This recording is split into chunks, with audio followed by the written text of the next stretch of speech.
Physical setting and resources, paper 2, the topic that has been of significance even in our general studies, specifically when it comes to mineral energy resources, energy planning, water resource planning, etc. Of course, we have got the implication of all these in regional planning. When I try to apply the content matter of it and the nature of questions, again, nothing new to say. Nature of questions have become much more specified. In place of asking us Himalayas, we are being asked Purvanchals, or we are being asked Shivaliks. So the things have become much more specified in our questions, and we need to make sure that we are handling them very well. One very interesting question is coming up in my mind of our general studies, that why the southwest monsoons are called Purvaiyas in Bihar, northern plains, and what kind of cultural social impact it has. So winds are always named after the direction from where they blow. If you apply your knowledge of advancing monsoonal wind movement, in northern plains the wind are actually advecting from east, and that is the reason advancing monsoonal precipitation amount decreases from east to west in extra peninsula. Take that logic and apply that I am somewhere in Bihar or Uttar Pradesh, I will be experiencing eastern winds, and these winds are regulating 70% plus of the annual precipitation. Will it not be the answer content for me? What is the socio-economic implication of monsoons on India is what is for Purvaiya, for Gangetic plain. You know, the nature of questions, examiner do try to create out different terms, the terms that are not very commonly used, and that tends to create mire. But if you remain confident that I have prepared the things very well and I know that I can make up the answer of this question, then it becomes easier for you to handle. Because of course I have choice, but then because we have got multiple divides of the question, I might encounter the A, B I am comfortable with, but C becomes too difficult for me to handle. So we must avoid ourselves to be standing in that particular condition. Physical setting and resources overlaps by default with the major chunk of environment geography of India. So how are we categorizing the content? The categorization of content और उसका revision को आप ऐसे दिमाग में रखना. So first step by default will be related to relief and physiographic region. अब इसमें थोड़ा सा ध्यान रखेंगे रिवाइज करते हुए. रिलीफ और फिजियोग्राफिक रीजन्स में डिस्टिंक्शन आता है. Relief features, mountain, plateau, plain, islands, you know, or continent margin feature, कैसे भी करके आप इसको demarcate करें.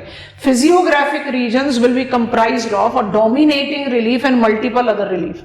कहने का मतलब ये है कि अगर आप physiographic, classify, identify physiographic regions of India and explain the characteristics of plains of India, mountains of India, islands of India, or we are encountered with continent margin features of India. Physiographic region homogeneous entity. Physiographic region में जब आप details pick up करते हो तो major relief, we as geographers identifies region to have homogeneity.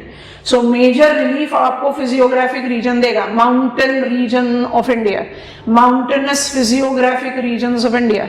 And now when you are detailing out its characteristics, कोई सा भी characteristics आप अपने दिमाग में डालो.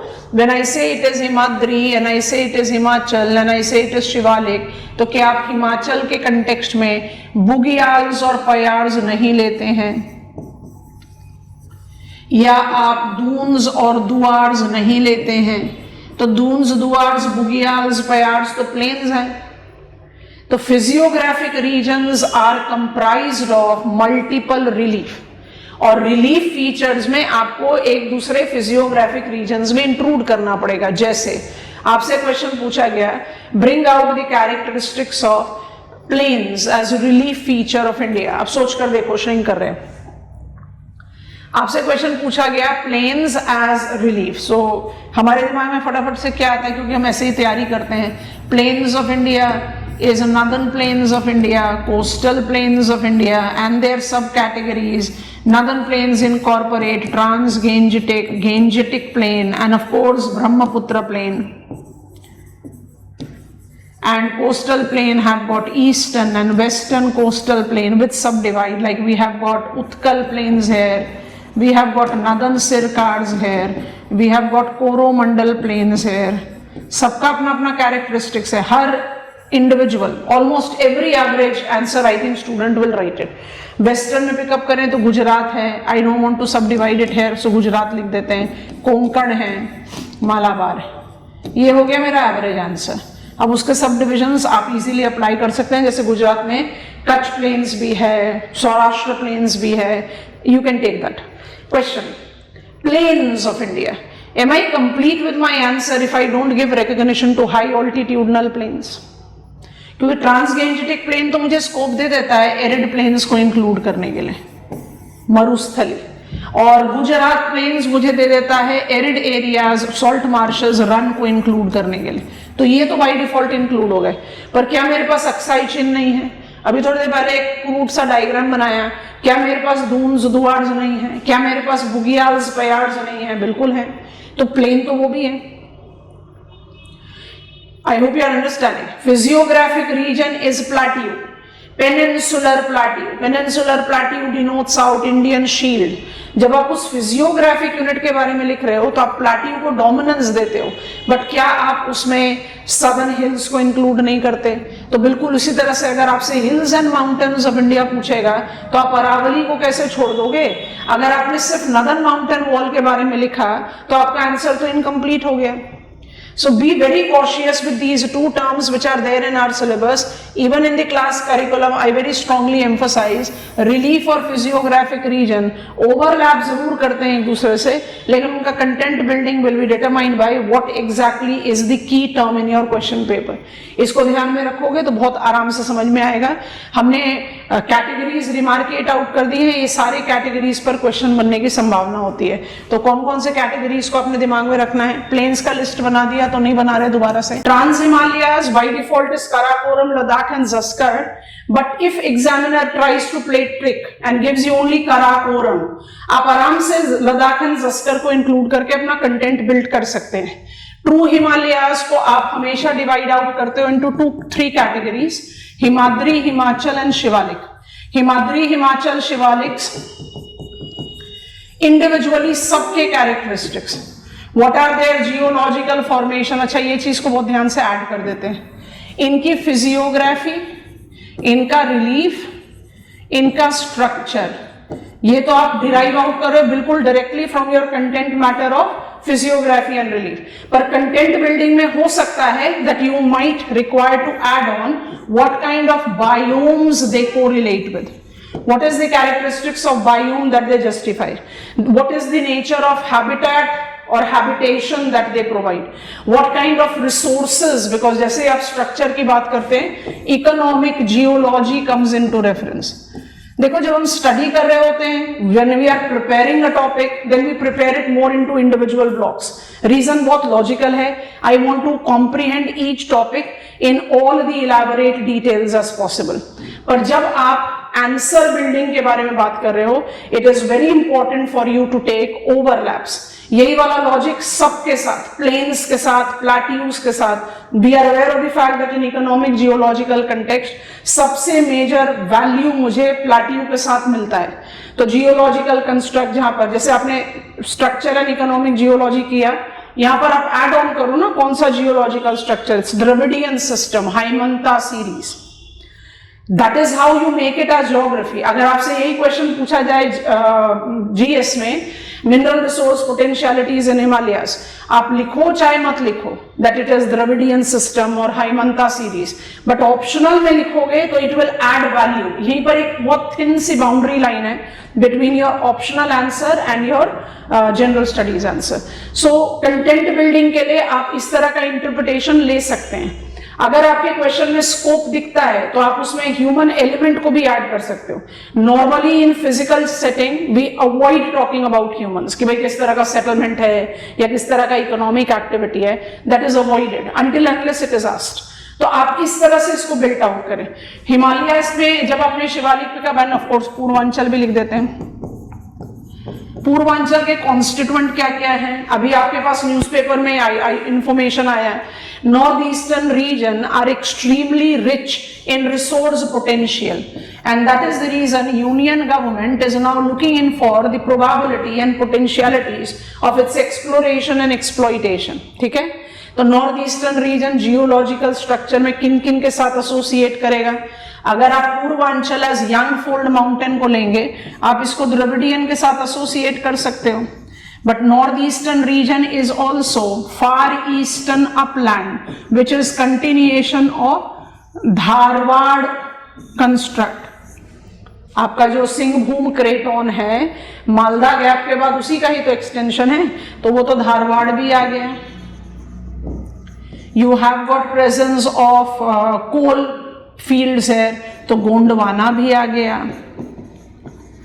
और because you are having alluvial lowlands, चाहे वो मणिपुर रिवर है, चाहे वो ब्रह्मपुत्र रिवर है, तो जब आप उस सीरीज की बात करते हो तो आप रीसेंट सीरीज की भी बात करते हैं।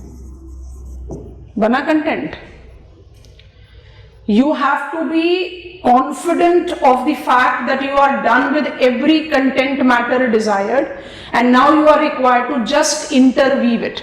इंटरवीविंग की प्रोबेबिलिटी कितनी होती है वो क्वेश्चन पर डिपेंड करता है, no one is denying that, it definitely depends on asked question, but you have to understand कि कंटेंट बिल्डिंग का कभी दर्द होता ही नहीं है। Only problem is that in examination hall I don't have time, I don't have luxury of time, I have to be very swift with my framing and writing.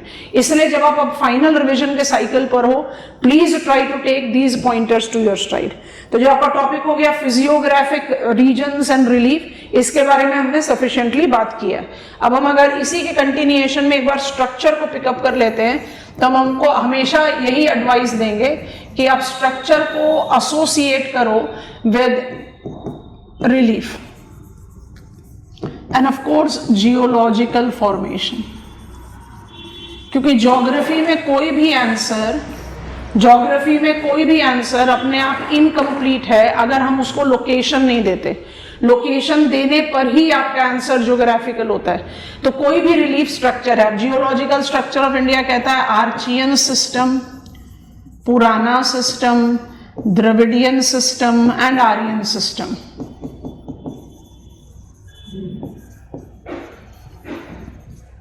Bye default question बन सकते हैं। Series पर question पूछे गए हैं, Deccan trap series, I have just mentioned Haimanta series, I have Mesenchus series, I have Dharwad series.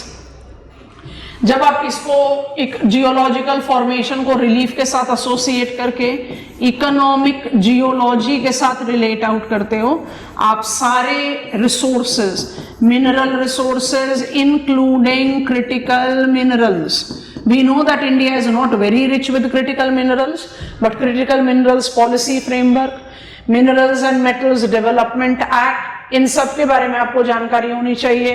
Energy resources को relate with conventional coal, crude oil, natural gas, सारे constituent, where we are finding it, where we are taking up the geological formation, facilitating its presence, commercial exploitation, what are the challenges, because हमेशा याद रखो ये वाला जो topic है इसको integrate करने के पीछे सिंपल ये रीजन है that I have to apply my geological and environmental concerns together। तो कोई क्वेश्चन इमेजिन करते हैं, let us imagine Gondwana series associate with richest coal reserves of India, identify it in context of coal related environmental challenges from the energy mix strategy, clean coal mechanism, mobilized with zero emissions, net zero emissions के targets को लेकर चल रहे हैं। How are we justifying prominence of coal in spite of all these targets? Because coal continues to have the dominant presence in Indian commercial energy sector। तो तो एक point का रिवीजन हम करें कि भाई मैं जो बहुत कन्वेंशनल जियोलॉजिकल स्ट्रक्चर है वो कहाँ पर है, विच आर दी कॉन्स्टिट्यूएंट्स, उसके बारे में बात करें। क्योंकि जब आप hardcore answer on geological structure लिख रहे हो तब आप सैम्पलिंग करते हो। That Archean gneiss and schist more than 2/3 of Indian peninsula called Indian Shield or Craton with Bundelkhand, Charconite and Bengal series is identified in the locations, आपने diagram दे दिया, have got basement rock characteristics, backbone of Himalayas, ये सारी चीजें लिख दी। उसके बाद आप सिर्फ एक पॉइंट पर ही तो लिखोगे ना, that because it is original, it has lost its original dimension and is referred as Gneiss and Schist series. Its economic geological value have also reduced, and that is the reason when I talk about Gneiss and Schist series, I find it to be related to minimal resources. फिर बोलो muscovite mica, sampling हुई ना। तो economic geology आपको geological structure को enrich करने में मदद करता है, वाइस वर्सा। ऑप्शनल के लिए आपसे कोई रिसोर्स के बारे में पूछ लिया, distributional characteristics of coal fields in India, तो कैसे उसको अप्लाई करोगे? All the major coal fields of India which are in the jurisdiction of coal India is identified to be Gondwana, Aryan, mid Aryan कह सकते हैं, गोंडवाना सीरीज। तो जब आप बात करते हो Gondwana series, you are very clearly taking it into reference of river basin, Damodar valley, Brahmani valley, Wardha valley, आप इस तरह से डिमार्केट आउट करते हैं। एक तो ये पॉइंट है। And then environmental concern, because every new development of mine will be having its environmental footprint, ecological footprint. तो अपने कंटेंट को इस तरह से अप्लाई करें। And one more thing before I take you to step number 3, कि आपके maximum questions जो इन दो टॉपिक्स में आए हैं, they have been interrelated, relief and structure of anything. इसलिए हमने एडवाइस किया कि जब आप रिलीफ और फिजियोग्राफी के बारे में पढ़ रहे हो तो स्ट्रक्चर को बाय डिफॉल्ट ऐड करो, और जब आप स्ट्रक्चर को पढ़ रहे हो तो स्ट्रक्चरल कैरेक्टरिस्टिक्स के साथ रिसोर्स, और रिसोर्स के साथ एनवायरमेंटल फुटप्रिंट के बारे में एसोसिएट करो। अपने आप ही कंटेंट इवॉल्व हुआ। स्टेप नंबर 3 मुझे सबसे बड़ा लिंक ओवर देता है, इसलिए I always take it up as step 3 and all the following ones: Indian climate and all the major weather mechanism. अब इसमें आपको नेचर ऑफ क्वेश्चन तो कुछ भी पूछा जा सकता है, we can not preempt the question, but अगर इंडियन क्लाइमेट पढ़ रहे हो तो ट्रॉपिकल मॉनसूनल क्लाइमेट पढ़ रहे हो, ट्रॉपिकल मॉनसूनल क्लाइमेट पढ़ रहे हो तो IPCZ concept, thermal concept, tropical easterly jet, El Nino southern oscillation, Madden Julian oscillation, Indian ocean dipole, सारी चीजों की नॉलेज तो होनी चाहिए जो आप क्लाइमेटोलॉजी से डिराइव कर रहे हो। लेकिन what is the pattern of precipitation, what are the characteristics of precipitation, what are the regulators of monsoonal mechanism in Indian relief, इन सारी चीजों को आपने इंडिविजुअली रिवाइज करना है। That when I take up, and what is the best way to revise, the way we prepare, you have to take up season cycle, because that gives you the best thing. क्योंकि हमारे syllabus में बहुत सारी चीजें अलग से mentioned है, cyclone भी मेंशन्ड है, वेस्टर्न डिस्टर्बेंसेस भी मेंशन्ड है, पैटर्न ऑफ प्रेसिपिटेशन आप डेफिनेटली अप्लाई करते हो इन दी स्टडी।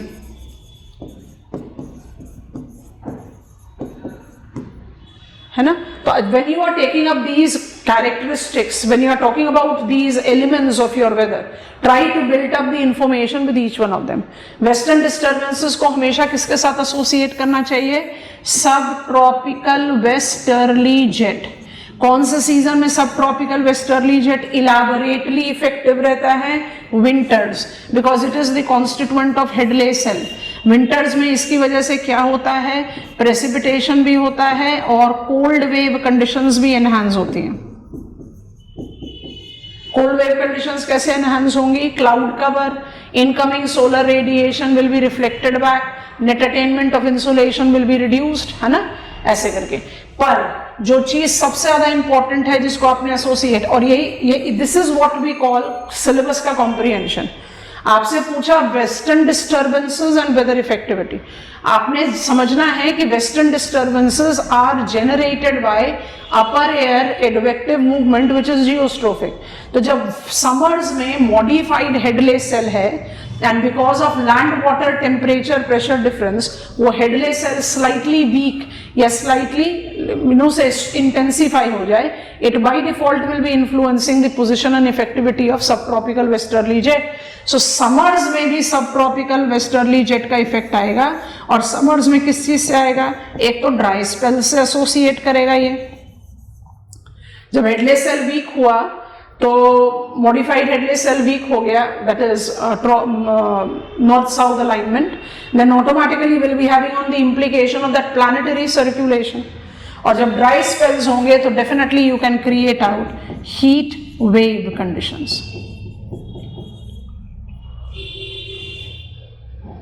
By default इसको आप associate कर सकते हो with change of climate, because we know that everything about the normal temperature conditions have been modified because of human interference. तो उसका influence upper air circulation, general air circulation पे by default पड़ेगा. Tropical cyclone के बारे में जब भी आप बात करो by default आप इसको associate करोगे retreating monsoonal season के साथ, और retreating monsoon season के साथ आपको इसको dry summers के साथ भी associate करना चाहिए. I am talking about काल Baisakhi. Question is asking you what are the precipitation causing mechanism in India? तो advancing monsoon भी है, retreating monsoon भी है, cyclones भी है, local winds भी हैं. आपसे पूछ रहा है monsoonal mechanism, तो summer winter दोनों mechanism होने चाहिए. I think it is making sense. Pattern of precipitation, what is season cycle, ये तो एक rhythmic point है. What are the determiners or regulators of Indian climatic condition? And then in details of everything, every element that you can think about, and every weather mechanism that you can think about, and how it is getting modified when we talk about human interference. Because यहीं से आप derive out कर सकते हो ना climate change and risk mitigation in India. Climate change and risk mitigation in India को आप Environment Protection Act के साथ associate करते हो. बिल्कुल डायरेक्टली करो, because it correlates with contemporary issues, you can take up the reference of it. But then climate change, जिसमें आप long term climate change assessment, 4x4 assessment report, Montreal protocol compliance, Indian middle atmosphere programme, ये सारी चीजें, that is Indian attempt towards minimising any impact that we have generated to the climate system.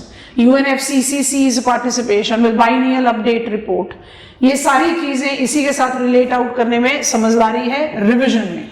So climate change, mitigation and adaptation attempts, climate change का impact in सब पर क्या हो रहा है और हम उसको किस तरह से मिटिगेट और अडेप्ट करने की कोशिश कर रहे हैं.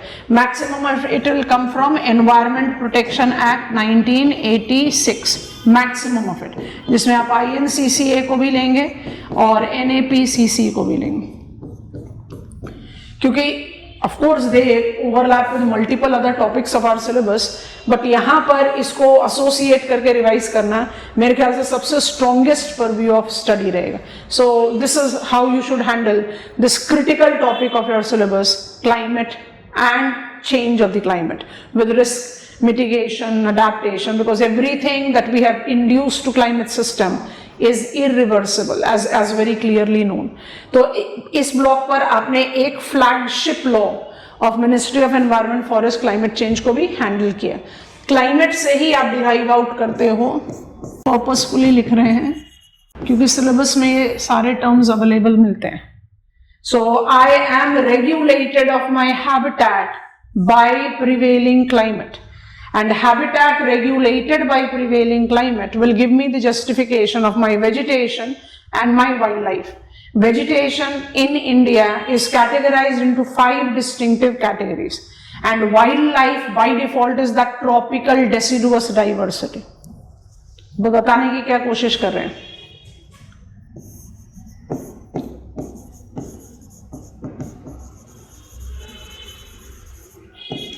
Altitudinal and latitudinal categories.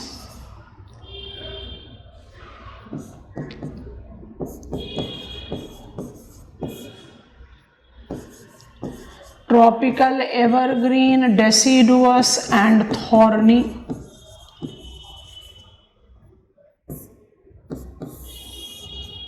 Combined with Himalayan and subtropical montane. What are the habitats? Where are they? Overlap आ गया ना, ऑल्टीट्यूडनल इसके साथ आ गया, लैटिट्यूडनल इन तीनों के साथ आ गया। आपने जब ministry of environment forest climate change का रेफरेंस लेकर अपने बायोम और वेजिटेशन की स्टडी की, तो what is the location, what is the prevailing climate and what is the phototroph adaptation, आपको ये पॉइंट बायोम से ही डिराइव होता है। Biome basically provides you the most soul, fundamental most element और फैक्टर टू जज up both the things, wild life भी, forest भी। फिर ये वेजिटेशन लिखने का क्या मतलब है? वेजिटेशन में ग्रास लैंड भी इंक्लूड होंगे, फॉरेस्ट में ग्रास लैंड इंक्लूड नहीं होते हैं। फॉरेस्ट में ग्रास लैंड इंक्लूड नहीं किए जाते, हम बाय डिफॉल्ट समझ लेते हैं कि वो है। सवाना को हम इंडिया में बायोम का डेजिग्नेशन देते ही नहीं है। What is the characteristics of biome that I have in the plateau interiors? What is the biome that we apply? It is tropical, thorny, generalized, and it is dry deciduous. Savanna तो हम बोलते ही नहीं है। And that has been the reason that grasslands in India have suffered more loss compared to, grassland has suffered more loss compared to forest. ऐसा नहीं कि forest में loss नहीं है, but grassland, because grassland do not belong to anyone. So term says Indian vegetation, column बनेगा grassland. Term says Indian forest, grassland को avoid कर सकते हो। I think I'm making sense. और grassland की भी आपकी सारी categories आपके दिमाग में होनी चाहिए, चाहे वो upland grassland है, शोला, बुगियाल्स, या you are talking about the coastal grasslands, arid grasslands, सबाई, बनी, you need to take up all of them. तो vegetation, forest, biome, wild life, ऐसे करके रिवाइज करो। इस रिवीजन में आपको बेनिफिट क्या मिलेगा? बेस क्रिएट होगा, उसी बेस पर आप जनरेट आउट करोगे इन सारी चीजों को।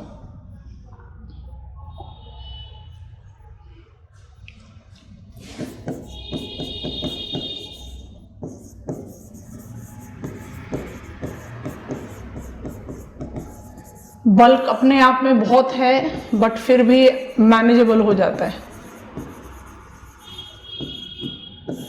वाइल्ड लाइफ प्रोटेक्शन में बर्ड्स स्पेसिफाई हुए हैं और फॉरेस्ट कंजर्वेशन में ग्रासलैंड कंजर्वेशन स्पेसिफाई हुआ है। आई am talking about 1972 and I am talking about 1980, two of the flagship laws that regulates functioning of nodal ministry of environment, forest, climate change. आप जब इनके provisions के बारे में पढ़ रहे हैं, of course I can encounter a question on project tiger, I can encounter a question on project elephant, अभी recent past में we have encountered it, but more importantly what is the thing that you have to keep in mind is that when I am talking about wildlife protection, wild life protection में protected areas का network, provision of developing integrated wildlife habitat, what are the new dimensions that have been applied that justifies Indian pledge to somewhere sustain its wildlife momentum. So all the global conventions and Indian participation, new ratifications that have been applied, सारी चीजें आनी चाहिए. इसमें birds report and categorization of birds with wetlands designated to 310 out of 350 migratory birds with Central Asian flyway as our priority. अपने आप में important domain है. So point is that all the recovery program, all the protected areas, all the provisions that are there for integrated wildlife habitat development हमारे radar पर होना चाहिए, पर उसके साथ साथ और क्या होना चाहिए? जो न्यू एजेस ऐड हुए, तो बर्ड्स कंजर्वेशन, हमने हमेशा बर्ड्स को part and parcel of wild life रखा, that is the reason birds have been suffering. Project vulture, project bustard, specifically taking up reference of great Indian bustard, क्यों जरूरत है? क्योंकि उनका habitat destruction is the reason that they have been suffering the loss. बिल्कुल उसी तरीके से forest conservation तो आपके सारे प्रोविजंस के साथ, कंपास को लीजिए, IFMS को लीजिए, you are taking up reference of forest rights act, MFF mangroves for future, coastal regulation zone, सब चीजों को लीजिए, बट ग्रासलैंड को तो हमने कभी स्पेसिफाई किया ही नहीं. मैनग्रूव्स भी ट्रीज ही हैं, पर कोस्टल ग्रासेस भी तो हैं. I take up reference of deciduous forest, but there are grasses. These grasses are identified to be variants of savanna in plateau interiors of our country. तो जो ये स्पेसिफिकेशन आए, स्पेसिफिकेशन को फोकस करना मेरे ख्याल से रिवीजन के लिए बहुत जरूरी है। इसलिए हमने आपको कहा एनवायरमेंट अप्रोचेस ऑफ इंडिया को आपको बिल्कुल क्लियरली इसी टॉपिक के साथ रिलेट करना चाहिए।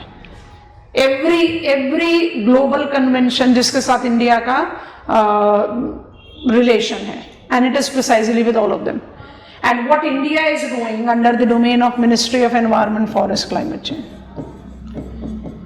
इसमें सिर्फ एक पॉइंटर है जिसको आप कहीं पर साइडलाइन कर सकते हो। अभी आपके पिछले स्लाइड में हमने बताया एनवायरमेंट प्रोटेक्शन एक्ट, वहां पर आप सीपीसीबी के डोमेन को साइडलाइन कर सकते हो। पोल्यूशन अपने आप में एक बहुत बड़ा टॉपिक है, उसको स्टडी भी सेपरेटली करते हैं, उसको रिवाइज भी सेपरेटली कर लो।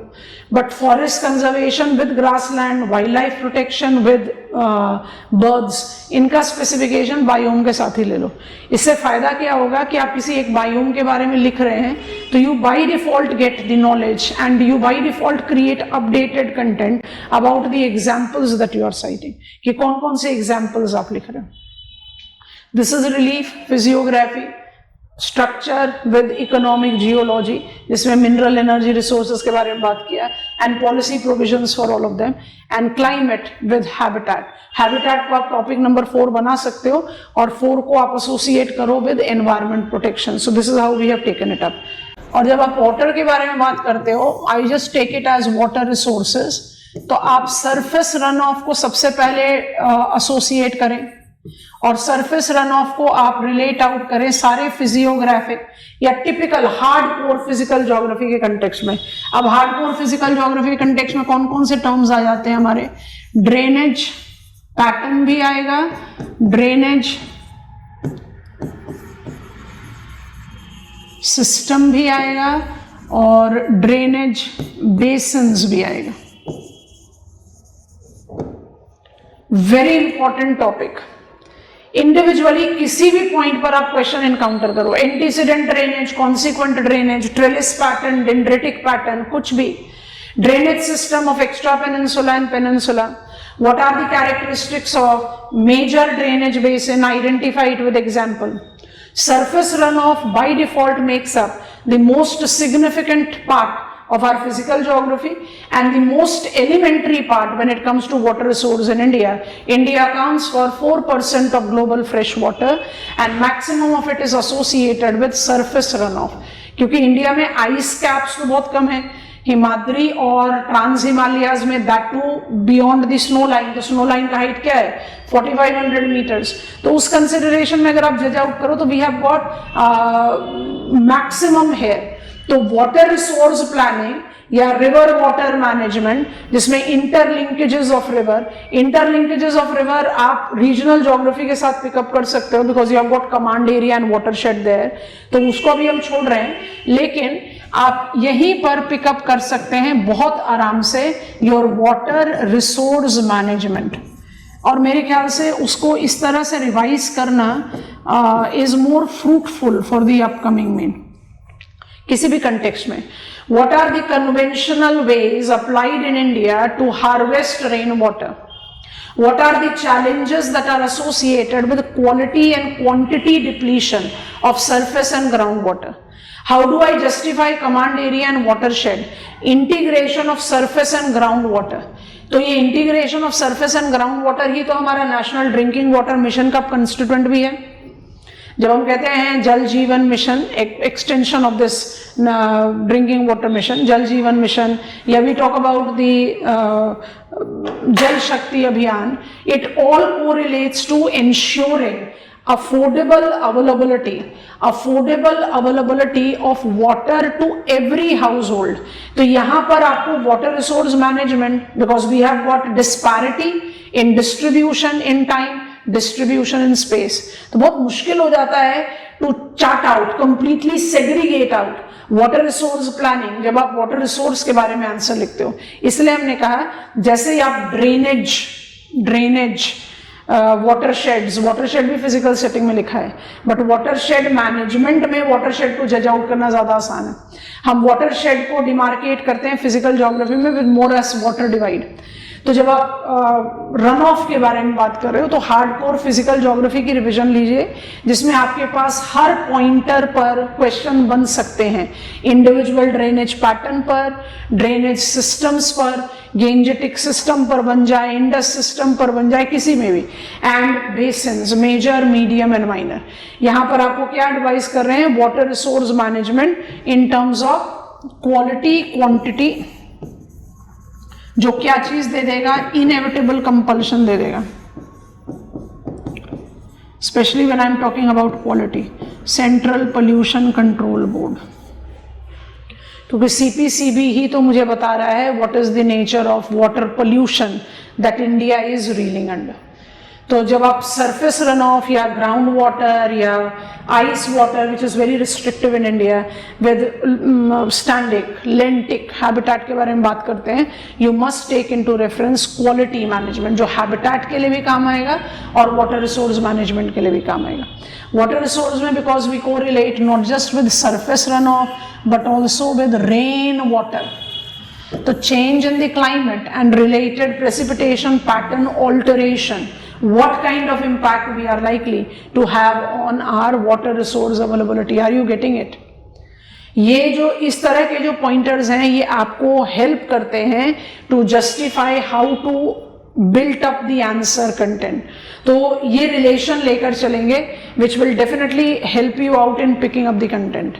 आई मस्ट से सारे टॉपिक्स यहाँ पर, रिलीफ फीचर, क्लाइमेट, ड्रेनेज, अगर हम बहुत स्पेसिफाइड पर पे जाए तो they all are hardcore physical geography, geological structure एकदम हार्डकोर फिजियोग्राफी है, बायोम, फिजिकल ज्योग्राफी, लेकिन इन सब का आंसर बिल्डिंग में, way forward, management, you need to take the environmental concern. ठीक है, वाटर रिसोर्स को इस कंटेक्स्ट में जज आउट करो और अपने लास्ट स्टेप में इडाफिक factor,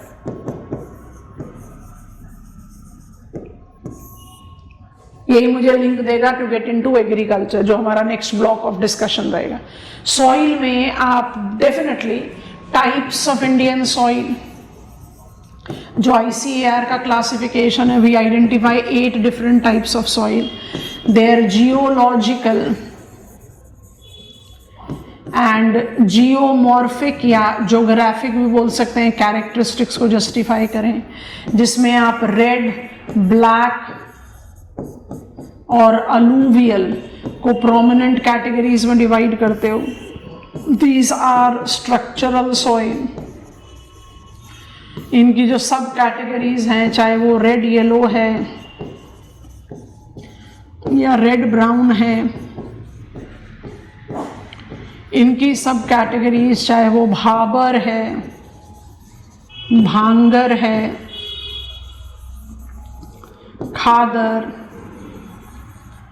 they all are identified to be significant। और जैसे ही आपने soil India, what are the soil types, what are their characteristics, मुझे नहीं लगता कि समझने की जरूरत है कि soil degradation is also a big challenge that India is associated with। degradation फिर से quantity और quality दोनों के साथ associate करेगा। और soil conservation approaches, land use changes के साथ जिसको हम रिलेट करते हैं, लैंड यूज चेंजेस हमारा कंटेम्प्रेरी इश्यूज में लिखा है। लैंड रिसोर्स मैनेजमेंट को हम हमेशा रीजनल प्लानिंग के साथ एसोसिएट करते हैं, इसलिए हम लैंड के बारे में जानबूझकर यहाँ बात नहीं कर रहे हैं। दो syllabus in resource reads land, water, soil resources. You have to take the consideration of what are the specified challenges that we associate with our soil, salinization, arsenic problem, fluoride problem, और the simple loss of soil because of extreme weather events. ये सारी चीजों को हम किस तरह से mitigate कर रहे हैं। सॉइल हेल्थ कार्ड भी है, पर साथ में ये भी तो है that we should have the physical barriers in the upslope area to restrict out physical washing up of the soil, whether it is biotic embankments और इट इज कंटूर फार्मिंग। तो एरिया स्पेसिफिक डोमेन में what are the quantity losses of soil, what is the quality loss of soil? Agar I am in coastal area, the quality loss will be associated with sea surge, तो मेरे लिए littoral embankment बनाना जरूरी है, quick discharge of search sea water को हटाना जरूरी है। ये सारी चीजें आपका स्पेसिफिकेशन देखिए, जनरल आंसर नहीं बनेगा। पेपर 1 में हम जनरल लिख सकते हैं, पेपर 2 में हमें स्पेसिफाइड करना पड़ेगा। Reclaiming salt affected area, what are the applied mechanism to regenerate the soil fertility, what are the mechanisms that has been applied in India। तो ये एक टॉपिक नहीं है, ये मल्टीपल टॉपिक से डिराइव आउट होगा, largely involving soil conservation and sustainable agricultural practices। ये आपके ब्लॉक्स होने चाहिए स्टडी के। फेस वैल्यू पर फिजिकल सेटिंग और resources are minimal topics of our syllabus, but once you try to get into details, it gives you all scope to cover up environmental concerns in India। और अगर आपने revise इस तरह से किया, then definitely you have got better scope of handling the question। हर के साथ soil characteristics type problem, तो वे फॉरवर्ड तो लिखना पड़ेगा। Indian biodiversity is one of the extremes in world, identify the challenges associated with it, way forward लिखना पड़ेगा। Way forward लिखोगे तो क्या लिखोगे, फ्लैगशिप लॉज के बारे में ही तो लिखोगे। That kind of intervention is required.